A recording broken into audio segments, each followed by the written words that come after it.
ನಮಸ್ಕಾರ. ನಾನು ಗಾಯತ್ರಿ ಶ್ರೀಧರ್. ಬ್ರಾಹ್ಮಣರ ಅಡುಗೆ ಮನೆಗೆ ಸ್ವಾಗತ. ನಾನಿವತ್ತು ನೆಲ್ಲಿಕಾಯಿಂದ 3 ರೆಸಿಪಿಗಳನ್ನು ಮಾಡ್ತಾಯಿದ್ದೀನಿ. ಮೊದಲು ನೆಲ್ಲಿಕಾಯಿ ಚಟ್ನಿ, ಆಮ್ಲ ಚಟ್ನಿ ಅಂತೀವಿ. ತುಂಬ ರುಚಿಯಾಗಿರುತ್ತೆ. ದೋಸೆ, ರೊಟ್ಟಿ ಮತ್ತು ಚಪಾತಿ ಅಥವಾ ಅನ್ನಕ್ಕೆ ಹಾಕ್ಕೊಂಡು ಕಲಿಸ್ಕೊಳ್ಳೋದಕ್ಕೂ, ಬಿಸಿ ಅನ್ನಕ್ಕೆ ತುಪ್ಪದ ಜೊತೆ ತುಂಬ ಚೆನ್ನಾಗಿರುತ್ತೆ. ಮೊದಲಿಗೆ ನಾನು ನೆಲ್ಲಿಕಾಯಿ ಚಟ್ನಿಗಳನ್ನು ಮಾಡ್ತಾಯಿದ್ದೀನಿ. ನೆಲ್ಲಿಕಾಯಿನ ಒಂದು 3 ತೊಗೊಂಡು ಅದನ್ನು ಹೆಚ್ಕೊಂಡಿದ್ದೀನಿ ಚಾಕುನಲ್ಲಿ. ಸಣ್ಣ ಸಣ್ಣ ಪೀಸ್ಗಳನ್ನಾಗಿ ಮಾಡ್ಕೋಬೇಕು. ಅದನ್ನು ಹಸಿ ಹಾಕೋದಕ್ಕೆ ಬರೋದಿಲ್ಲ. ಇಷ್ಟು ಪೀಸ್ಗಳು ಸಿಕ್ಕಿದೆ ನೋಡಿ ನನಗೆ 3 ನೆಲ್ಲಿಕಾಯಿನಲ್ಲಿ. ಅದನ್ನು ಒಲೆ ಹಚ್ಚಿ ಬಾಣಲೆ ಇಟ್ಟು ಒಂಚೂರು ಎಣ್ಣೆ, ಕರಿಬೇವಿನ ಸೊಪ್ಪಿನ ಜೊತೆ ಒಳಗೆ ಆ ನೆಲ್ಲಿಕಾಯಿನ ನಾವು ಬಾಡಿಸ್ಕೋಬೇಕು. ಅದೊಂದು ಸ್ವಲ್ಪ ಕಲರ್ ಚೇಂಜ್ ಆಗುತ್ತೆ ನೋಡಿ, ಅಲ್ಲಿ ತನಕ ಬಾಡಿಸ್ಕೋಬೇಕು. ಅದು ಬಾಡಿಸಿದ್ಮೇಲೆ ಬಿಸಿ ಒಲೆಗೆ, ಅಂದರೆ ಬಿಸಿ ಬಾಣಲೆ ಮೇಲೆ ಕಾಯಿ ಹಾಕಬೇಕು.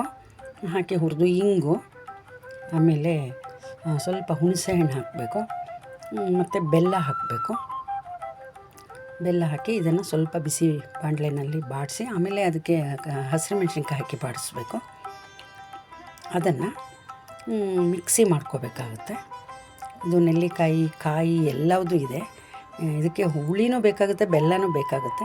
ಕೊತ್ತಂಬರಿ ಸೊಪ್ಪು ಸ್ವಲ್ಪ ಹಾಕ್ಬಿಟ್ಟು ಮಿಕ್ಸಿ ಜಾರ್ಗೆ ಅದ್ರ ಜೊತೆ ಒಳಗೆ ಇದನ್ನು ಹಾಕಿ ಇದನ್ನು ನೈಸಾಗಿ ರುಬ್ಬಬೇಕು. ಪೂರ್ತಿ ನೈಸಾಗಿ ಏನು ಬೇಡ, ಸ್ವಲ್ಪ ಉಪ್ಪು ಹಾಕಿ ಅದನ್ನು ನೈಸಾಗಿ ರುಬ್ಬಿ ನೋಡಿ ಈ ಹದದಲ್ಲಿರಬೇಕು, ಆ ಥರ ರುಬ್ಬಬೇಕು. ಅದನ್ನು ಒಂದು ಬೌಲ್ಗೆ ತೆಕ್ಕೊಂಡು ಅದನ್ನು ನಾವು ಒಗ್ಗರಣೆ ಹಾಕಬೇಕಾಗತ್ತೆ. ಈ ಹದದಲ್ಲಿರಬೇಕು. ನೀರಾಗಬೇಕಾದ್ರೆ ನೀರಾಗಾದರೂ ಮಾಡ್ಕೋಬೋದು. ಮತ್ತು ಇದಕ್ಕೆ ಒಗ್ಗರಣೆ ಸೌಟಿಟ್ಟು ಎಣ್ಣೆ, ಸಾಸಿವೆ, ಉದ್ದಿನಬೇಳೆ ಹಾಕಿ ಅದನ್ನು ಒಗ್ಗರಣೆ ಹಾಕಬೇಕು. ಆವಾಗ ಚಟ್ನಿ ರೆಡಿ ಆಗುತ್ತೆ. ಕರಿಬೇವಿನ ಸೊಪ್ಪು ಒಗ್ಗರಣೆಗೆ ಹಾಕಿ ಚಟ್ನಿ ರೆಡಿ ಆಗುತ್ತೆ. ದೋಸೆ, ಚಪಾತಿ, ರೊಟ್ಟಿ ಜೊತೆ ಒಳಗೆ ಎಲ್ಲ ತುಂಬ ಚೆನ್ನಾಗಿರುತ್ತೆ. ಆರೋಗ್ಯದಾಯಕ ಚಟ್ನಿ ಇದು. ನೆಲ್ಲಿಕಾಯಿ ಚಟ್ನಿ, ಆಮ್ಲ ಚಟ್ನಿ ಅಂತೀವಿ. ತುಂಬ ಚೆನ್ನಾಗಿರುತ್ತೆ. ನೆಕ್ಸ್ಟು ನಾವು ಇವಾಗ ನೆಲ್ಲಿಕಾಯಿದು ತಂಬುಳಿ ಮಾಡ್ತಾಯಿದ್ದೀವಿ. ತಂಬುಳಿ ಅಂತೂ ಆರೋಗ್ಯಕರ. ಯಾವುದೇ ತಂಬುಳಿ ಆಗಲಿ ಅದು ಆರೋಗ್ಯಕರನೇ ನಮಗೆ. ನೆಲ್ಲಿಕಾಯಿನೂ ಇದೇ ಥರನೇ ಪೀಸ್ ಮಾಡಿಕೊಂಡು ಅದನ್ನು ಸಹಿತ ಬಾಡಿಸ್ಕೋಬೇಕು. ಬಾಡಿಸ್ಕೊಂಡು ಅದನ್ನು ಕಾಯಿ ಮತ್ತು ಕೆಂಪು ಮೆಣಸಿನ್ಕಾಯಿ, ಕರಿಬೇವಿನ ಸೊಪ್ಪು ಅದ್ರ ಜೊತೆ ಒಳಗೆ ಬಾಡಿಸ್ಕೊಂಡು ಅದನ್ನು ನಾವು ಮಿಕ್ಸಿ ಜಾರಿಗೆ ಹಾಕ್ಕೊಂಡು ನೋಡಿ ಈ ರೀತಿ ಬಾಡಿಸ್ಕೋಬೇಕು. ಅದು ಸ್ವಲ್ಪ ಕಲರ್ ಚೇಂಜ್ ಆಗಬೇಕು. ಕಲರ್ ಚೇಂಜ್ ಆಗೋ ತನಕ ನಾವು ಬಾಡಿಸ್ಕೊಂಡು ಅದನ್ನು ಅದೇ ಬಿಸಿ ಒಲೆ ಮೇಲೆ ಮತ್ತು ಕಾಯಿ ಹಾಕಿ, ಕಾಯಿನೂ ಸಹಿತ ಚೆನ್ನಾಗಿ ಕೈ ಆಡಿ ಅದನ್ನು ನಾವು ಒಂದು ತಟ್ಟೆಗೆ ತೆಕ್ಕೋಬೇಕು. ಇದಕ್ಕೆ ಮತ್ತೆ ಕಾಳುಮೆಣಸು, ಜೀರಿಗೆ ಹಾಕಿ ಹುರ್ಕೊಳ್ಬೇಕಾಗುತ್ತೆ ತಂಬುಳಿ ಆಗಿದ್ದರಿಂದ. ಈಗ ಕಾಳುಮೆಣಸು ಮತ್ತು ಜೀರಿಗೆ, ತುಪ್ಪ ಇದನ್ನು ಹುರ್ಕೊಳ್ತಾ ಇದ್ದೀನಿ.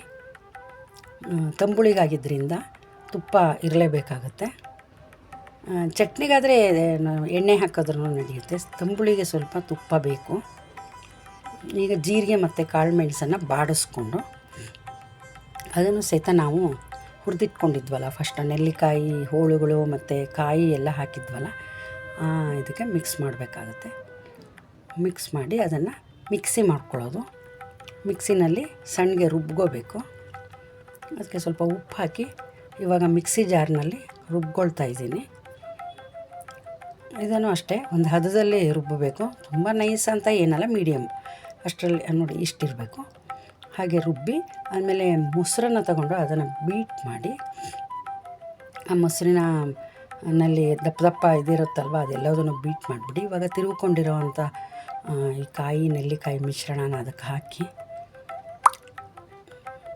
ಅದನ್ನು ಚೆನ್ನಾಗಿ ಕಲಸಿ ಇದಕ್ಕೆ ಈಗ ಒಂದು ಒಗ್ಗರಣೆ ಕೊಡುವಂಥದ್ದು. ಅದಕ್ಕೂ ಸಹಿತ ತುಪ್ಪ ಹಾಕಲೇಬೇಕು.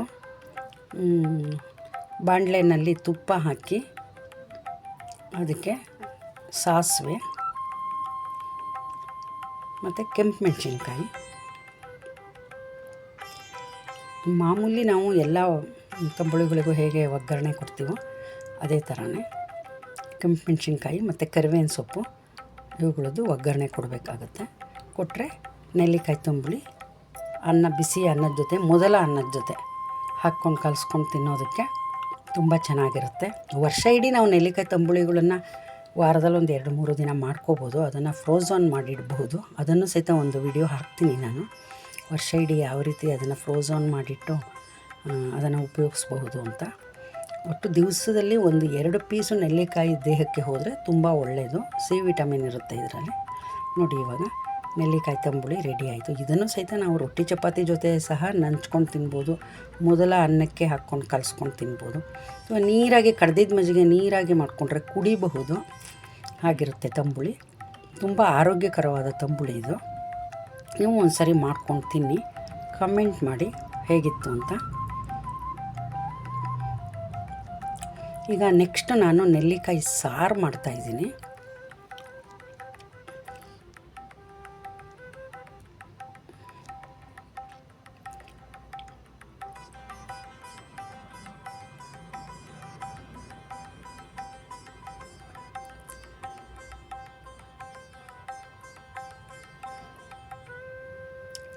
ಈಗ ನೆಲ್ಲಿಕಾಯಿ ಸಾರಿಗೆ ನಾವು ಮಾಮೂಲಿ ಬೇಳೆ ಬೇಯಿಸ್ಕೋಬೇಕು. ಸಾರು ಹೇಗೆ ಮಾಡ್ತೀವೋ ಅದೇ ಥರನೇ ಮಾಡೋದು. ಇದಕ್ಕೂ ಸಹಿತ ನಾನು ಒಂದು 3 ನೆಲ್ಲಿಕಾಯಿ ತಗೊಂಡಿದ್ದೀನಿ. ಅದನ್ನು ಹೆಚ್ಚಿ ಇಟ್ಕೊಂಡಿದ್ದೀನಿ. 3 ನೆಲ್ಲಿಕಾಯಲ್ಲಿ ನನಗೆ ಇಷ್ಟು ನೆಲ್ಲಿಕಾಯಿ ಪೀಸ್ಗಳು ಬಂದಿದ್ದಾವೆ. ಇದನ್ನು ನಾವು ಮಿಕ್ಸಿಗೆ ಈ ನೆಲ್ಲಿಕಾಯಿ ಹಾಕಿ ಅದರ ಜೊತೆ ಒಳಗೆ ನಾವು ಸಾರಿನ ಪೌಡ್ರು ಮಾಡಿಟ್ಕೊಂಡಿರ್ತೀವಲ್ಲ ಮನೆಯಲ್ಲಿ, ಅದನ್ನು ಹಾಕ್ಬೋದು. ಇಲ್ಲದೇ ಇದ್ದರೆ ನೀವು ಎಕ್ಸ್ಟ್ರಾ ಅದಕ್ಕೋಸ್ಕರನೇ ಹುರ್ಕೋಬೋದು. ಆಮೇಲೆ ಕಾಯಿ ಇದಿಷ್ಟನ್ನು ಹಾಕಿಬಿಟ್ಟು ಮಿಕ್ಸಿನಲ್ಲಿ ಸಣ್ಣಗೆ ರುಬ್ಬಬೇಕು. ನೋಡಿ, ಈ ಹದದಲ್ಲಿ ರುಬ್ಬಿಬಿಟ್ಟು ಒಲೆ ಮೇಲೆ ತುಪ್ಪದ ಒಗ್ಗರಣೆ ಇಡಬೇಕು. ಮಾಮೂಲಿ ಸಾರಿಗೆ ನಾವು ಯಾವ ಥರ ಒಗ್ಗರಣೆ ಹಾಕ್ತೀವೋ ಆ ಟೈಪಲ್ಲೇ ಹಾಕೋದು. ತುಪ್ಪ ಹಾಕಿ, ತುಪ್ಪ ಬಿಸಿ ಆದಮೇಲೆ ಸಾಸಿವೆ, ಆಮೇಲೆ ಜೀರಿಗೆ, ಮತ್ತು ಇದಕ್ಕೆ ಇಂಗು ಸಹಿತ ಹಾಕಬೇಕು. ತುಂಬ ಟೇಸ್ಟಿಯಾಗಿರುತ್ತೆ ಸಾರು. ಕೆಂಪು ಮೆಣಸಿನ್ಕಾಯಿ ಹಾಕಿ ಮತ್ತು ಕರಿಬೇವಿನ ಸೊಪ್ಪನ್ನು ಹಾಕಬೇಕು.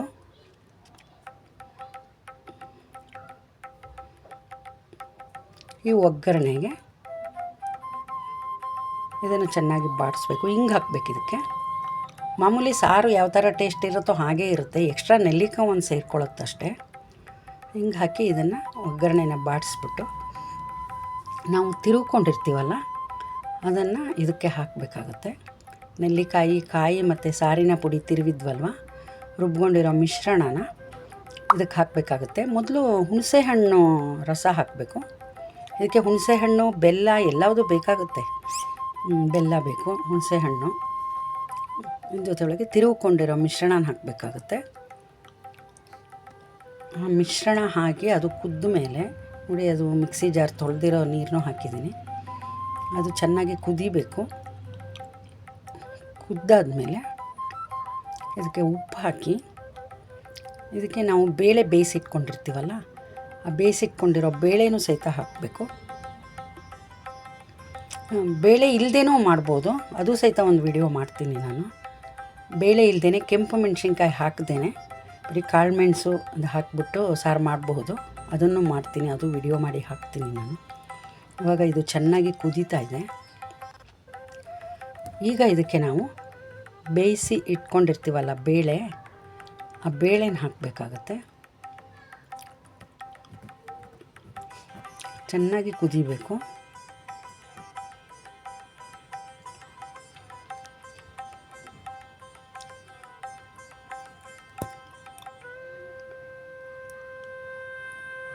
ಕುದ್ದಾದಮೇಲೆ ಬೇಳೆ ಹಾಕಬೇಕು.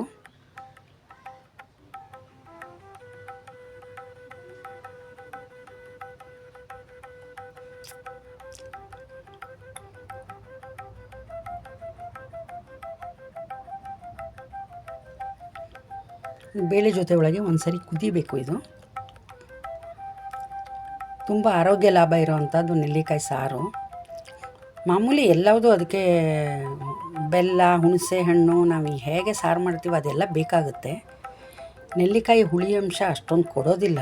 ಅದು ಒಗ್ಗರು ಮತ್ತು ಅದರಲ್ಲಿರೋ ಅಂಥ ಮೆಡಿಷನ್ ವ್ಯಾಲ್ಯೂ ಇದೆಯಲ್ಲ, ಅದರಿಂದ ಎಲ್ಲ ಅಡುಗೆಗಳಿಗೂ ಹಾಕ್ಬೋದು, ಏನು ತೊಂದರೆ ಇಲ್ಲ.